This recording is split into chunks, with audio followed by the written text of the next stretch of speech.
my parents, I think, just like many before them and reasonably so, were like trying not to make the mistakes that their parents made. But also I recognize, going back to your intro to this podcast, that really it's about compassion and letting people be themselves and fostering a way for that to be true. And that's really all I want to do.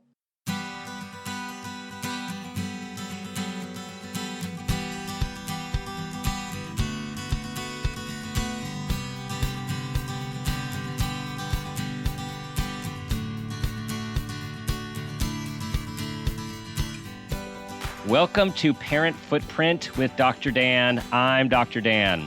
This show is about making the world a more loving, accepting, and compassionate place, one parent, one person, and one child at a time.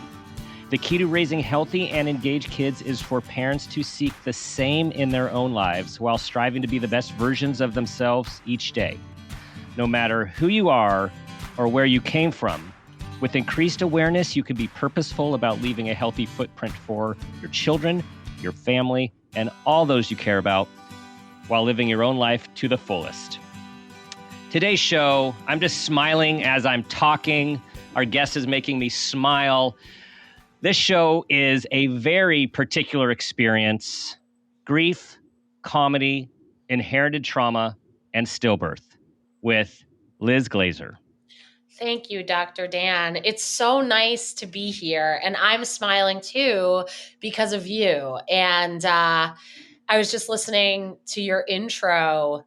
What a wonderful way, not only to begin a podcast, which 10 out of 10, but also to think of one's life as a person and as a parent. Right now, I don't know if you know this, but hot piece of information, I'm in the moment now between my wife being like 9+ months pregnant. Ooh. And hopefully having our first alive child.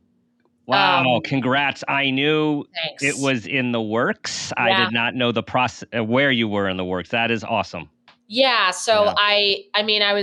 I was excited to talk to you just in general. And also in that moment, because right now, I'm a self-help person. Mm-hmm. Like I need a lot of it. Mm-hmm. And I feel, I don't know where it comes from. Like I grew up, I'm Jewish, and I grew up going to Jewish day school, and we would read from the Torah, from the Bible, the Old Testament. And I don't think it's a great book. I'm just like I'm not saying, I don't mean it to be heretical. I'm just like, listen, I'm the audience for a self-help book. Yes.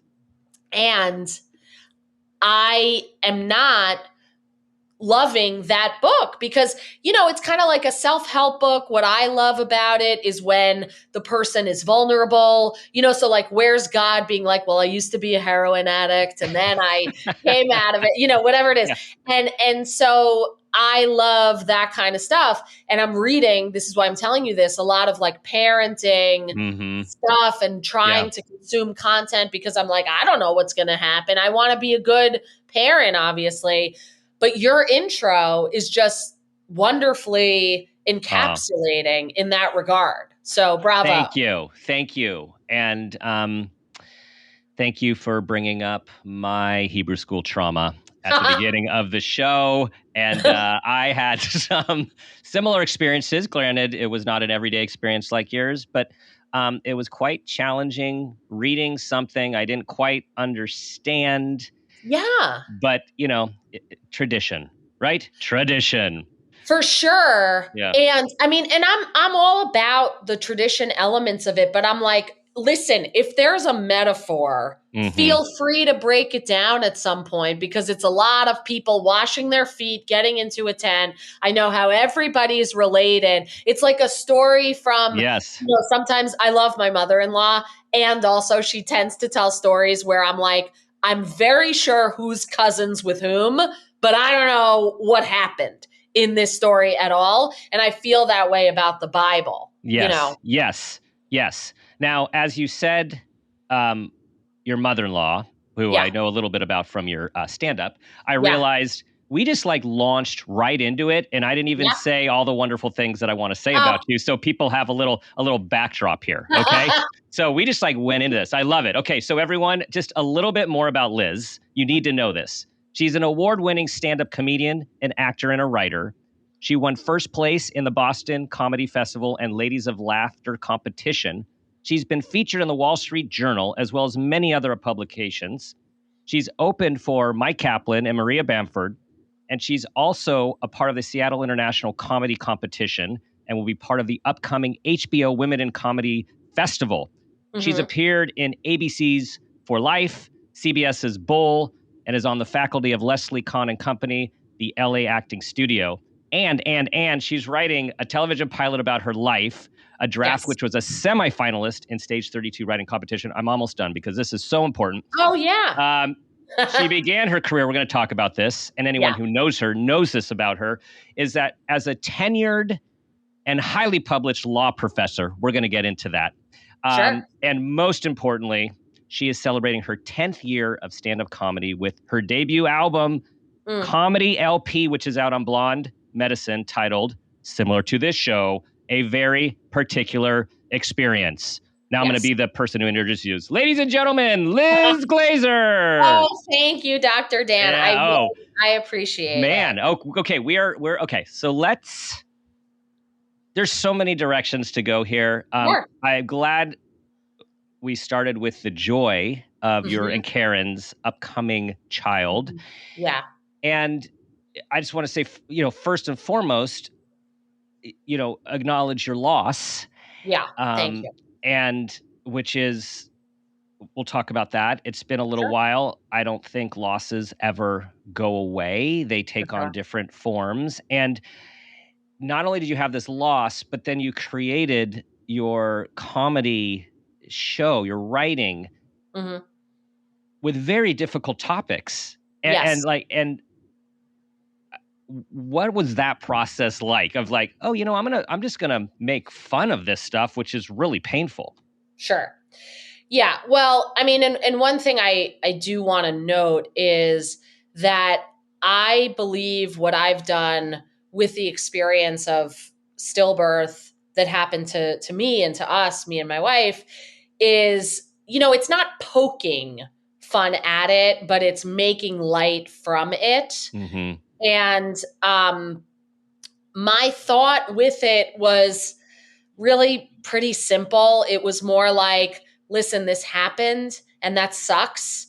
And I know laughter, like not even just from being a comedian, like that's, for me, and I go into this on the album, like as the granddaughter of 4 out of 4 Holocaust survivors, my parents with a lot of that inherited trauma, that's very much the way that we've always processed information, right? It's the way that we've gotten through the world. And so it wasn't so much like a hugely conscious choice to do it, but more just like, well, obviously. And it started because in the hospital, stuff happened to us after the actual moment of realizing that our daughter was Leo Pearl of blessed memory was very unfortunately stillborn. Other stuff happened to us in the hospital. And I was like, oh, this is funny. And what do comedians do when it's funny? I think Phil Rosenthal was somebody who I can attribute this quote to, that the only difference between a comedian and another person is a comedian writes it down. Right? Funny stuff happens. You can think of a joke. Anybody can be funny. You don't have to go to law school to be a comedian, right? I did, but I'm an overachiever. No, but but you don't have to. And that's a good thing because laughter is accessible and relatable to all of us. And it's an available form of coping. And it can be that. But my style, whether it's from the inherited Holocaust trauma or otherwise, has always been, listen, I want to acknowledge the gravity, the severity, the reality of a serious, sad moment in my life or somebody else's. And also, I'm a funny person and I desire to light up a moment and my life in general. And so in the hospital, after some of this stuff started happening, and there were like 2 or 3 instances, I'm like, well, I got to write this down. So I started a file entitled Way Too Soon in a note on my phone. Mm. And that was the genesis of this hour. Mm-hmm.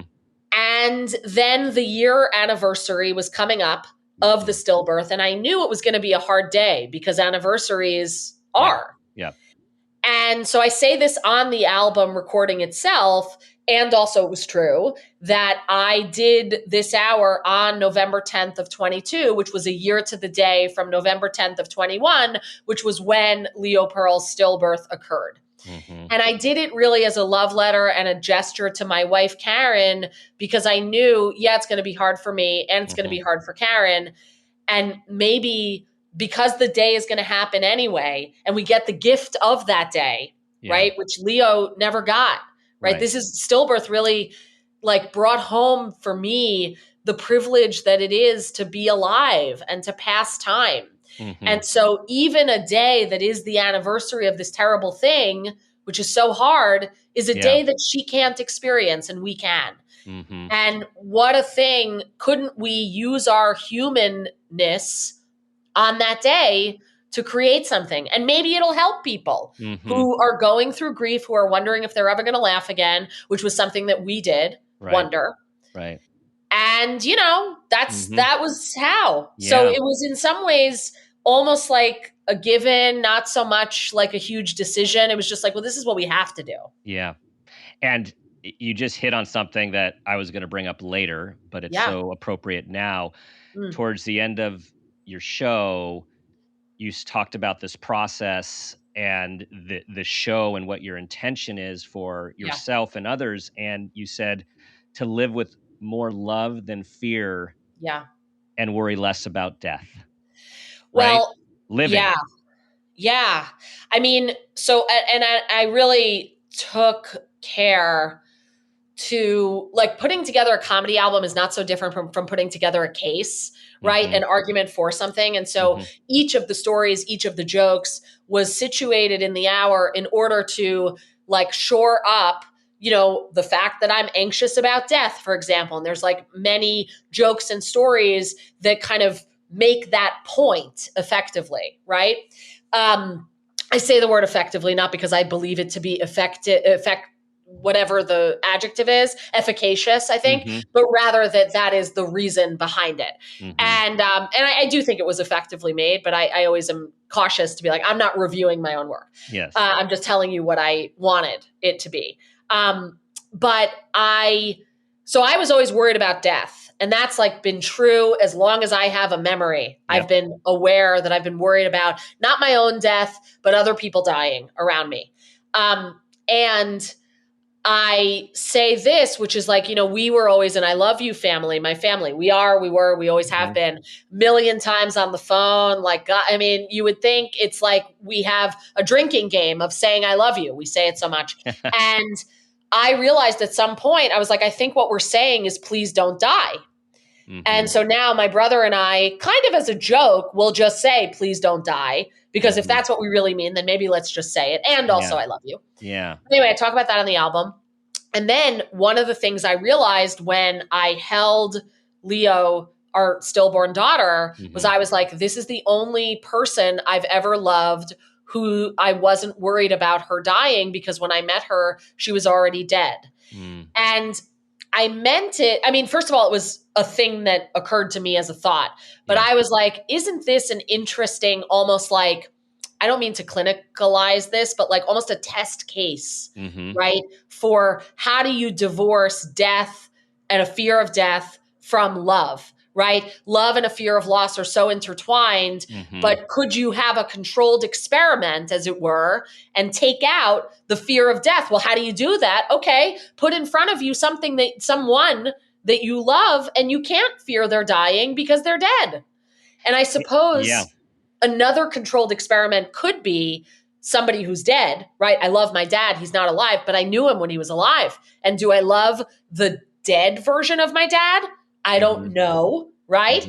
Versus the alive version. You don't know, because I've known both, and you can't control for those variables.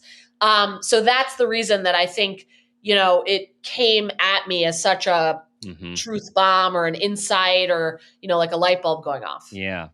I mean, talk about the unthinkable exposure therapy for fear of Correct. death, right? Like Yeah. to just boom.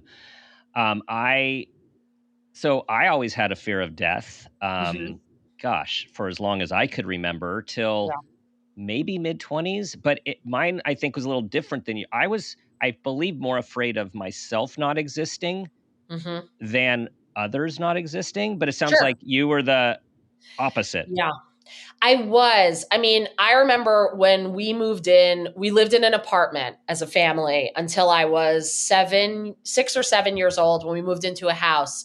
And I was petrified because I had never lived. And this is going to make it sound fancier than it was. We always had a doorman, but not like a fancy doorman. It was like a Yeah. building in Fort Lee, New Jersey, and they had a doorman. Mhm. And I remember when we moved into the house, I was like, where's the doorman? Hmm. And, my parents were like, well, this is, it doesn't work Yeah. that way. And I was like, oh my God, well, what happens if someone comes at the door? Which, by the way, I'm still afraid. We moved into a house now. I love my neighbors, etc. But I'm still afraid when somebody knocks on the door. I like hide and, I have like 911 dialed already. And when we first moved into our house now, this is me as an adult, somebody's knocking on the door. Of course, I'm going nowhere near it, never in a million years. And then they go to the back of my house, start knocking there. At that point, the knocking's getting more vigorous. I'm like, I have to open the door because it's already, I'm a done deal at that point. Might as well just meet my executioner. And then I open the door. It's the 9-year-old from down the block. Hey, do you guys have any allergies or food restrictions? Because my dad wants to make you dinner. It was the sweetest thing. Anyway, so I was so scared moving into a house because where's the protection, et cetera. And my response to that was we lived in a house where all of the bedrooms were on the main floor of the house. It was a ranch, a real true ranch. And my parents' room was in the back, the primary suite. That was, that's where they are. But then me and my brother could have had one of two rooms. And I picked the smaller one because it was closest to the door. And I'm like, if somebody's going to get in the house, they got to get through me first. And I was 7 years old. Yeah. Okay. And so that's always been my mentality. I'm just like so afraid. And I think that it's just I don't think of it as any kind of altruistic thing because really I'm afraid of being the lone survivor. Right. I think I'm afraid of my own grief in that, tragedy fantasy. Well, and as you have mentioned, one of probably the reasons you got into law school and had such an illustrious law degree is your high GAD, generalized anxiety disorder score, right? Like even higher than your LSAT score. I mean, you say in tongue in cheek, but I can relate as well. Like what I feel like, and I'm going to talk about culture here. Yeah. I'm just going to say this coming from the Jewish culture as well. There is a lot of trauma. There's a lot of trauma in many cultures, right? So we're just talking about this culture, which we have experience in. There is a lot of anxiety that runs through our culture. And there just seems to be a long-standing, very real experience of persecution, back to the Torah, as you point out, right? And so it comes through us, I think, in nature, in nurture. Yes. And then we become parents, and our kids have some of that possible DNA, depending on the situation. And then we have to parent in a way which hopefully we're thinking about this, but it's really hard to think about our own worries and how our own worries are coming off on our children as we step into this brand new role.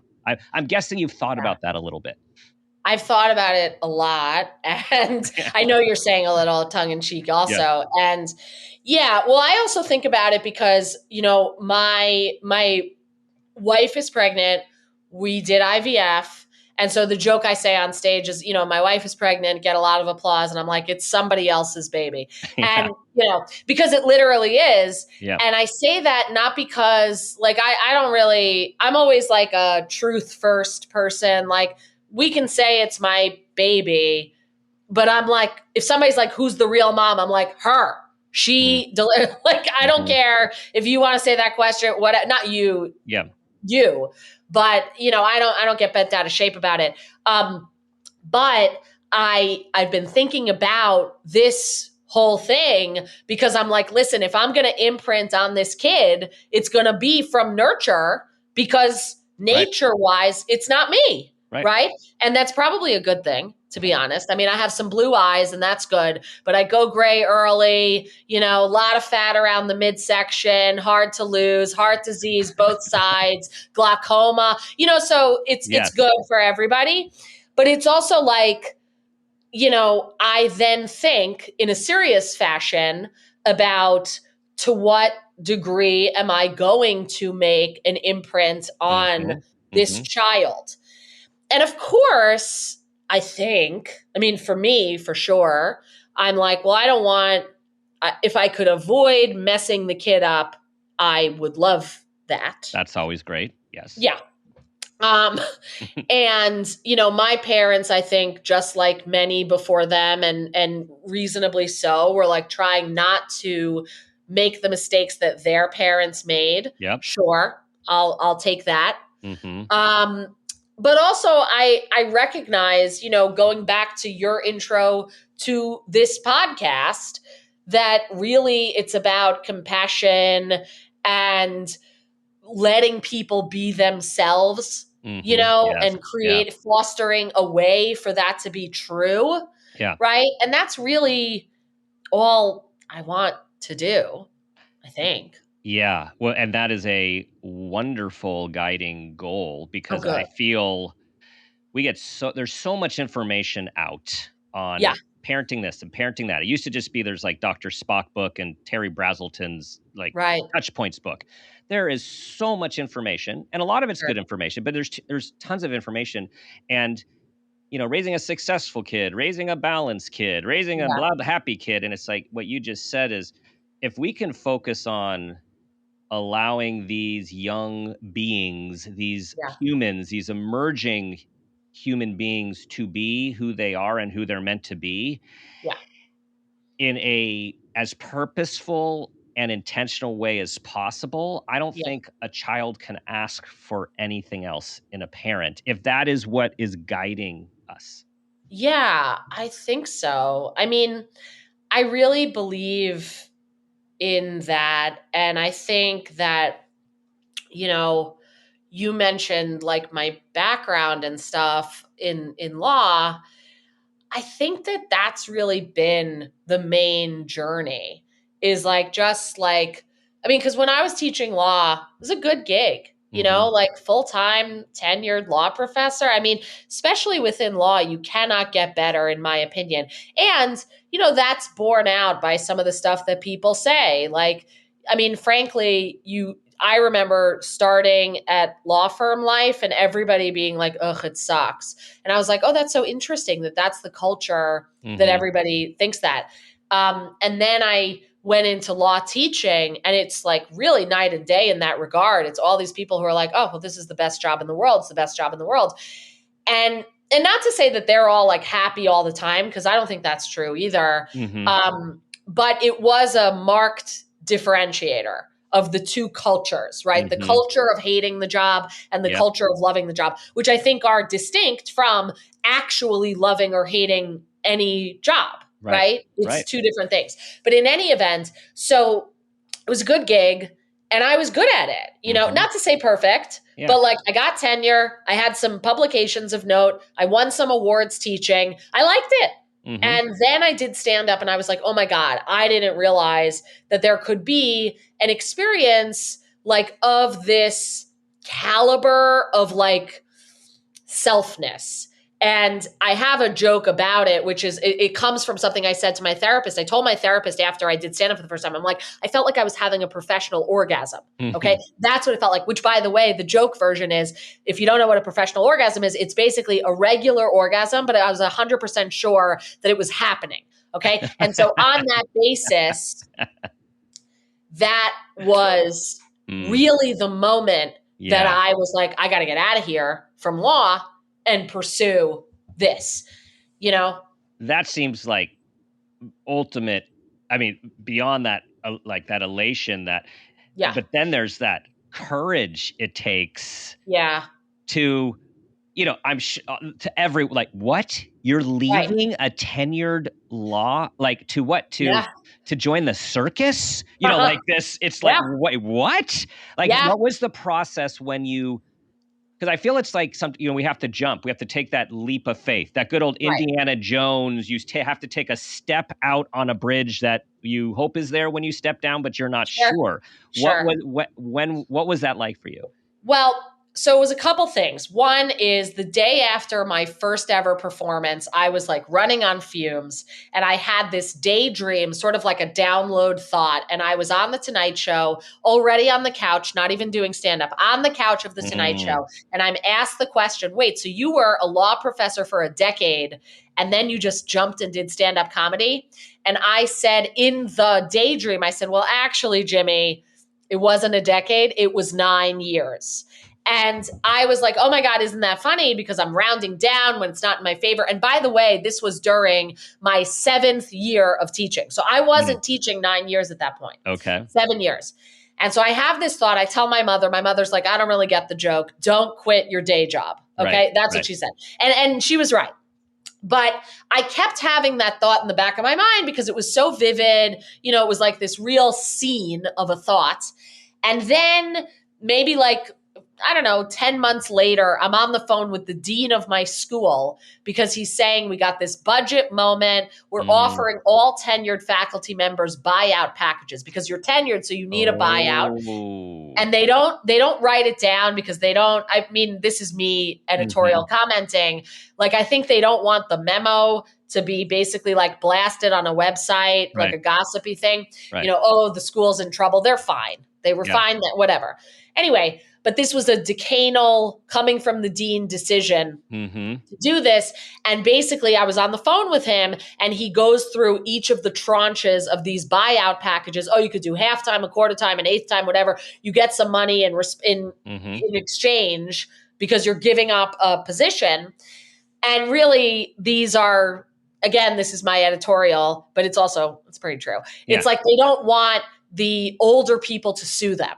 And so they just give it blanket to anybody who's in the category of tenured. Okay. So I was recently tenured after 6 years, but I was, this applied to me because of my tenure. Okay. Nice. Even though I wasn't the designed audience, I think, for this kind of a move. Anyway, so he's going through the tranches and then he says, or somebody could elect to quit at the end of next year, which would have been my 8th year. And then the final was, or somebody could elect to quit at the end of next year. And that was my 9th year of teaching. And I was like, my mind was blown because I'm like, oh my God, this is the vision. It's coming true. And I said, I said, I picked that one. And the dean, who was also a friend of mine, we were on the faculty together for a long time. He was like, what are you doing? And I was like, I basically told him exactly this. And I was like, this is just too specific for me to walk away from. And also, you know, I think if it was just that, I wouldn't have. It was sort of like, that was like, I guess you could say a sign or whatever. But it was just like, I really loved doing stand-up and I liked very much teaching. Yes. And I even loved it in some moments. However, I think the moment of doing stand-up was just this wow type of experience. Yeah. And then I had this, you know, arguably wild, wacky vision. And then it kind of all came together. And I was like, I picked that. But that decision was effective 1.5 years from that conversation. So then I had this kind of lame duck time, which of course I felt like I did my best teaching, you know, because nothing mattered. And then, I left.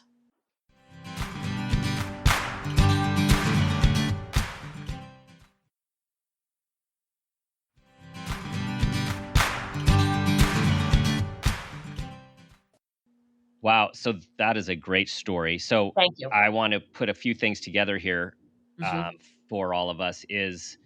One is you listening to yourself.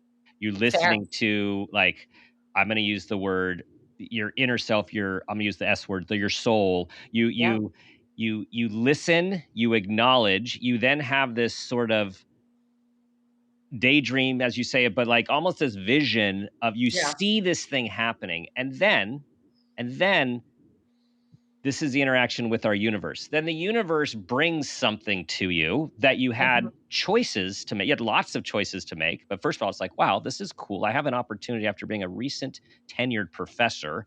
Yeah. And I mean, it's like everything came together and you leaned into it. Like you went with it. So where's the fear, right? Because you're good at worrying. What in this situation, Mm, anxiety, fear, was that just like barely in the backdrop because it was so in line with your I guess. yeah.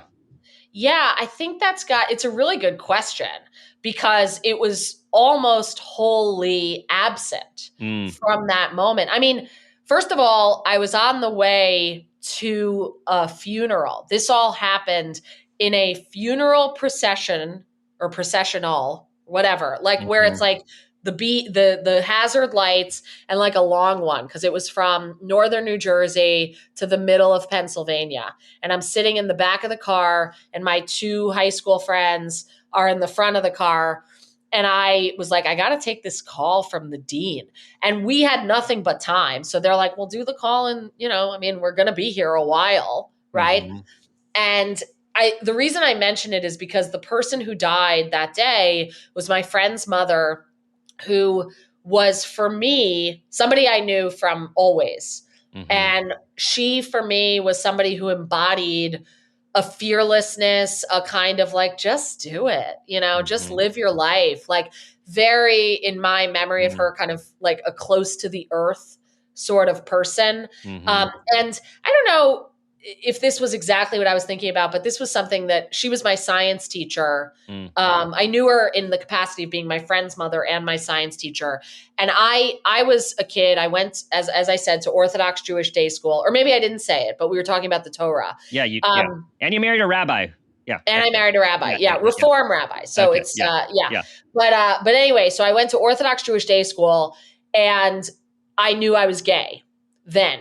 And Mhm, I was really scared because that was the time. I'm 43 years old now. So when I was in 7th grade, that was when AIDS was like all mhm, over, yeah, the TV, and you got to be scared. If you're gay, you have AIDS. Like, that mhm, was the narrative. yeah, Problematic as it was, but that was the narrative at the time. And I knew I was gay, and I was like, well, I have AIDS. I must have mhm, AIDS.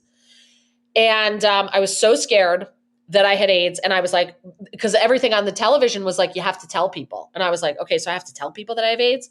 mm, Okay, I guess I should start telling people.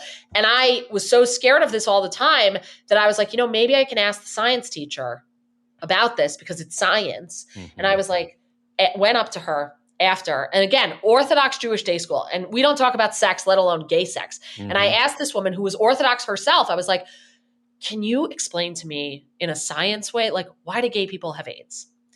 And she, in such a generous, beautiful way, basically was like, it's not about gay or not gay. It's an exchange of fluids. And like, if you're having anal sex, then that might promote a tearing, which leads to blood, which leads to the exchange of fluids. It's really just a science thing. And it's like an unfortunate thing that this is plaguing a population, but like, that's what it's about.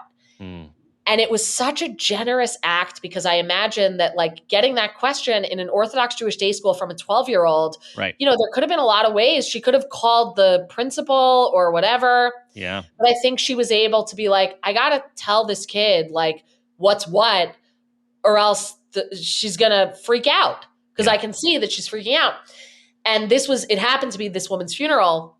And to me, she always was someone who transcended her like literal circumstances and like what the rules were that probably, I'm guessing, if there was a meeting where in this school somebody's asking a question about gay sex, you take that to the top. right, Meanwhile, she did not do that. And she very generously did what her heart and brain came together and was like, this is what I got to tell this kid.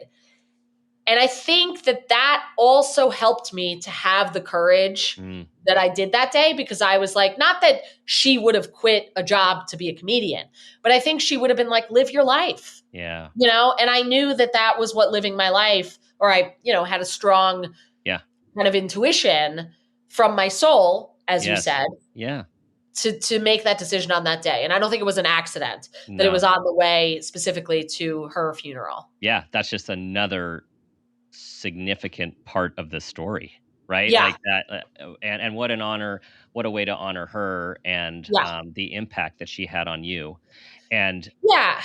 and I can only imagine the relief that you had after that conversation in 7th grade?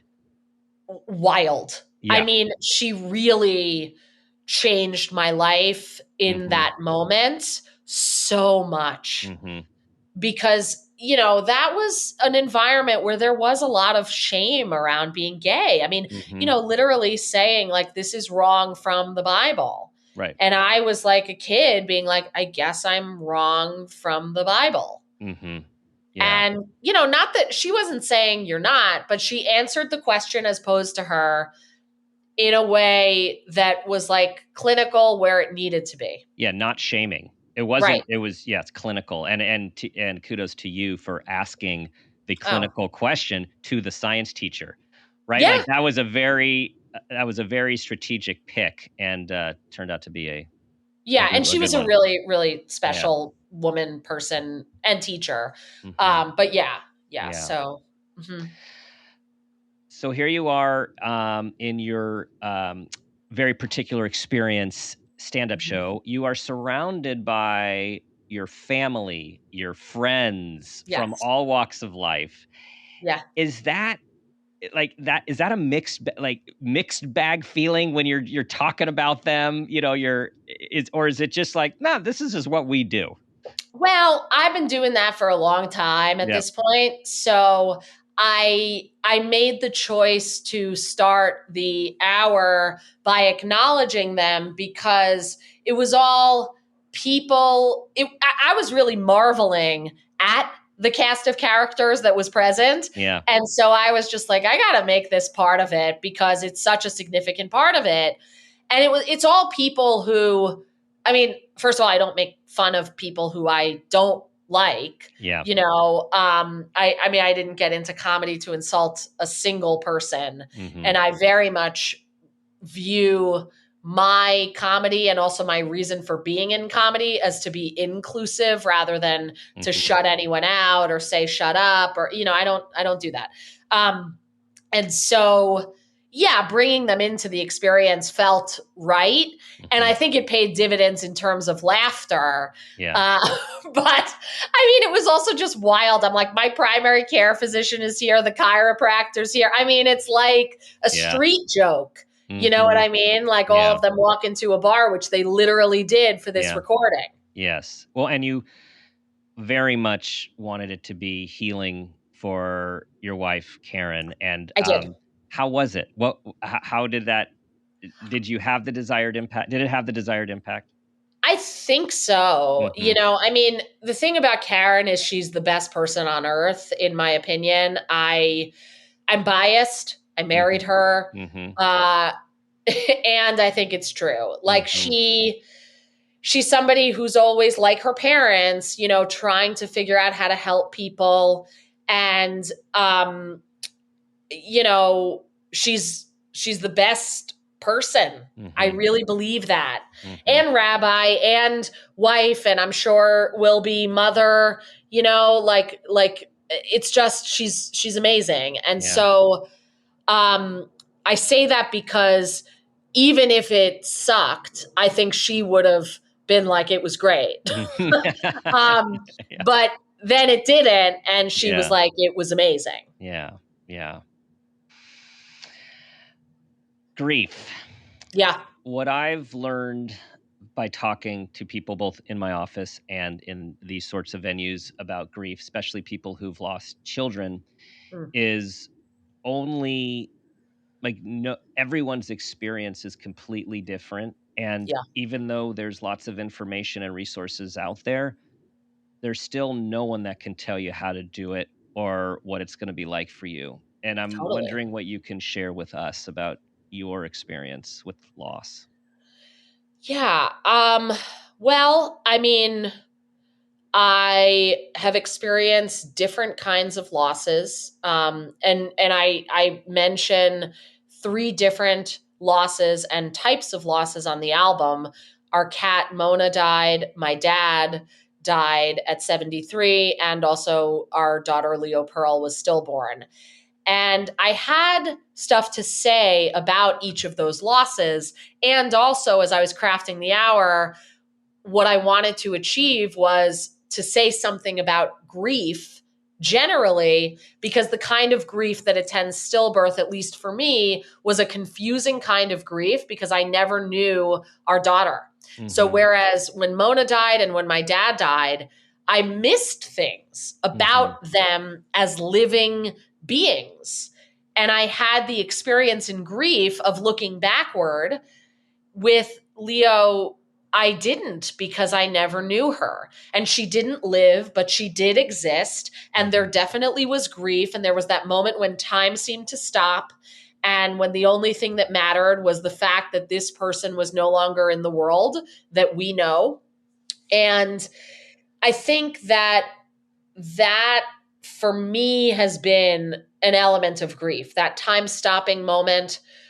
What I hope and look forward to, incidentally, is I'm like, because I believe, well, it's not so much I believe, I just wonder. And I have a hypothesis that feelings of grief and joy are opposites of each other, and they have kind of an absolute value with respect to each other. And so if I'm capable of feeling grief at a level of negative X, then that's a testament that I'm capable of feeling joy to a level of positive X. And so as low as I can feel is as high as I can feel. And I believe that to be true in terms of, we're looking at heartbeat, an EKG kind of mirrors that, right?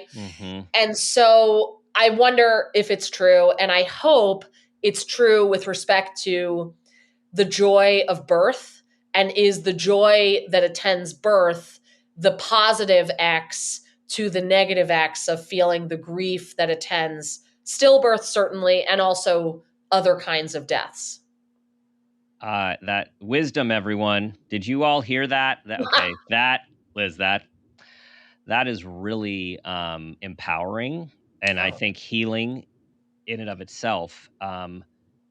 That the depths can equal the heights, I and hope so. yeah. Well, and I'll tell you my experience of parenting. Please.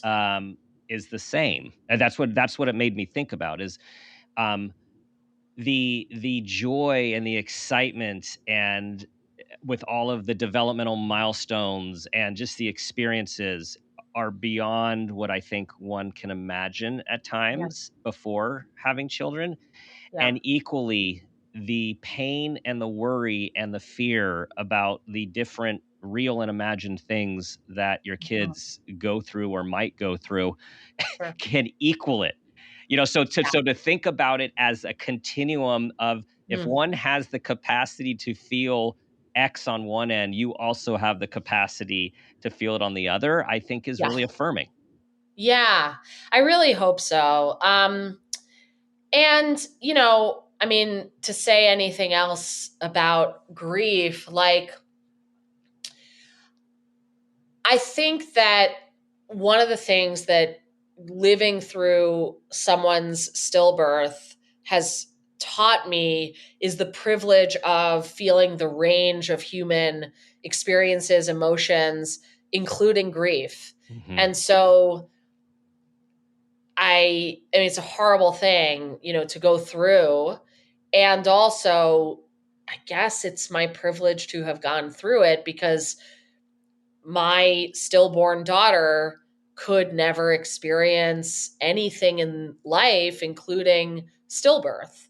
And so it's like a weird thing to acknowledge the privilege of pain. Yeah. And many say it's what we do with it, and Yeah. you clearly are doing something with it, and you are speaking out, and you are educating, and you're talking about the things that many people experience in quiet, isolated corners, Mm. and trying to bring everyone together to acknowledge the hard stuff of life Yeah. in a format that it can be addressed in a very real way, which is clearly your thing, and with humor, which is healing. Yeah, I mean, really, trying to do all that. Yeah. hmm Yeah. Thank you for acknowledging that. Okay. It's we have so much more to do with our set today, but we have to start to wrap it up, unfortunately, Sure. which means that Yeah. we're moving to the parent footprint moment question, which you're Yeah. so ready for. I just see it on your face. Okay, here we go. Tell us about a time that you became aware of yourself as an individual, as a parent, or even an awareness of your own parents, and that new awareness had a positive impact on your life, your child, and or those you love. Yeah. So when I was 4, I was in Miss Alice's ballet class, which I attended for one reason, which was that the studio where it met was on top of a Haagen-Dazs ice cream parlor. Perfect. And every day that I went to ballet, my mother allowed me to have ice cream after ballet. And I was like, I'm in for that. I did not realize, however, that there was a recital that was part of the experience of being in Miss Alice's ballet class. And the recital, I was like, what do you expect me to do at this recital? It was not, first of all, in the same studio. It was like some other, gym somewhere at a school, no ice cream in sight, much to my dismay. But I was like, what do you want me to do on stage? Like wait for ice cream? Because that's what I know how to do at ballet class. And that was why I was nervous at first, because I was like, I don't know the moves. And my parents were in the audience. My grandparents were in the audience, like Holocaust survivor, whatever. Yeah. And then when I learned what we were supposed to do, I became even more nervous. Okay. So what we were supposed to do, we were all dressed in like these togas that I think were like leftover fabric that somebody's mom got from Joann's. And we looked like rainbow cookies. We're all 4 years old. And all we had to do was hold the hand of the little girl to our right from the class and the little girl to our left from class and just walk around in one of 2 circles on the stage. And when I found out that, I was like, so nervous because I'm like, this show is going to suck. Okay. My grandparents have survived wars. They've been through enough. We cannot subject them to this tragedy of a show. And rather than just do it and go in the circle, I stood in the middle of both circles and cried my eyes out. Oh.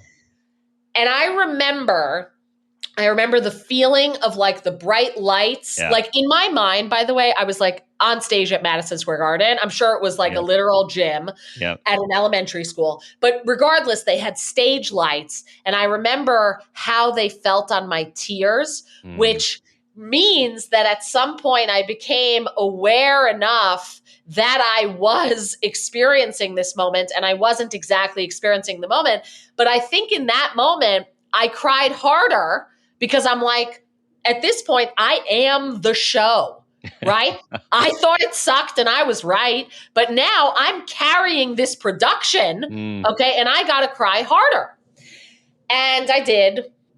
And, when some people, like I've heard stand-up comedians in interviews say, oh, this was the moment that I started recognizing that I was a comedian, that I wanted to be a comedian. And often those stories are like, well, I got a lot of laughs and I was addicted to it or something like that. I don't mean to, minimize or generalize, but some version of that. And for me, I think that this moment was the moment, not because I was getting laughs, because I definitely wasn't, but instead because what I wanted to do rather than cry was just talk to the audience and be like, excuse me, are you enjoying this?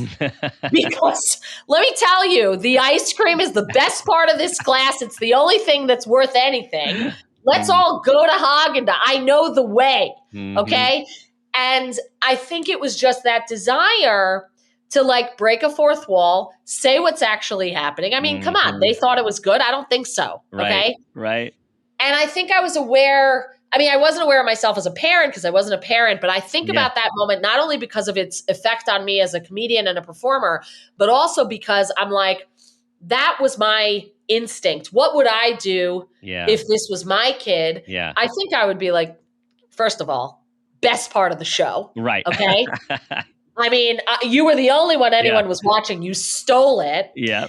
And super committed. Right? Right. I mean, so many good things to say. And by the way, I mean, my parents were great parents. They did not think of this as a shining moment. Right. I even have them on tape later in my life where I bring it up again and they're like, well, that was bad. And I think, I don't know exactly, but I think that maybe their parents were not thrilled with it, and Yeah. they were there. So then they're, Yeah. having that trickle onto me. I don't really know. I can ask my mother. I'm going to ask my mother. But anyway, it was a big moment of Yeah. me realizing myself as a person. That is a huge awareness to the point. So to the point, not only were you had your standards about performance and with the experience that you wanted the audience to have, but the awareness and the feeling of the lights on your like Yeah. you are a hyper aware person, I'm Mhm. sure. And For better or worse. yeah, it comes in all it comes with all that. Yeah. Wow, that is a great story. And Oh, thank you, Dr. thank you Dan. for sharing that. Of course. Thank you for Thank you. having me. Thank you, Liz, for sharing all of your life with So us happy to. on stage. There was so many lines that I'm saving because everyone, you have to watch. And the teaser that I'd like you guys all to go to, Liz is going to tell you her website, and Yeah. that 8 minute ish piece from the Ashland Festival. My Oh, wife and I watched that a few nights ago. uh-huh. I just want you to know we were laughing out loud we were rewinding to hear parts again. Oh, So everyone, as an introduction, if you just want to dip your toe, but Liz is yeah. going to tell you everywhere that you can find Yes. everything, including a very particular experience. Thank you so much. I'm so happy to know that you and your wife enjoyed that set. I also enjoyed that set. So the best way to find me is on my website, www.dearlizglazer.com. Dear, D-E-A-R, Liz Glazer, Lizglazer, dearlizglazer.com.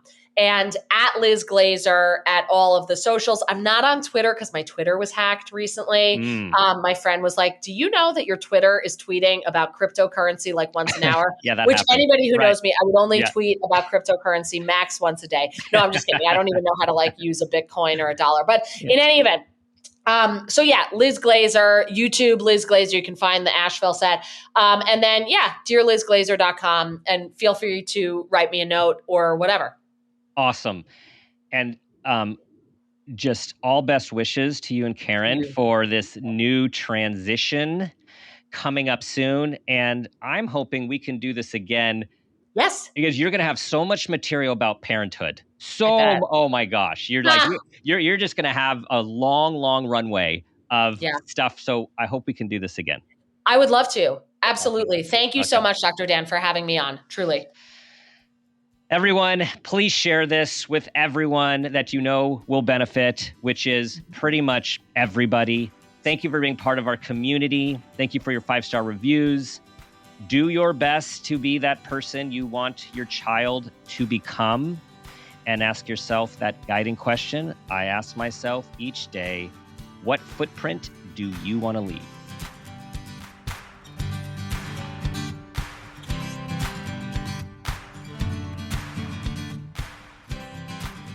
This has been a Peters and Rossi production. Parent Footprint with Dr. Dan is produced by Laura Rossi. Our engineer is Phil Rossi. Theme music is Strummerman, composed and performed by Pro Tunes. Artwork is by Garrett Ross. Follow us on Instagram and Facebook at Parent Footprint Podcast, and on Twitter at Dr. Dan Peters. For more information, go to exactlyrightmedia.com.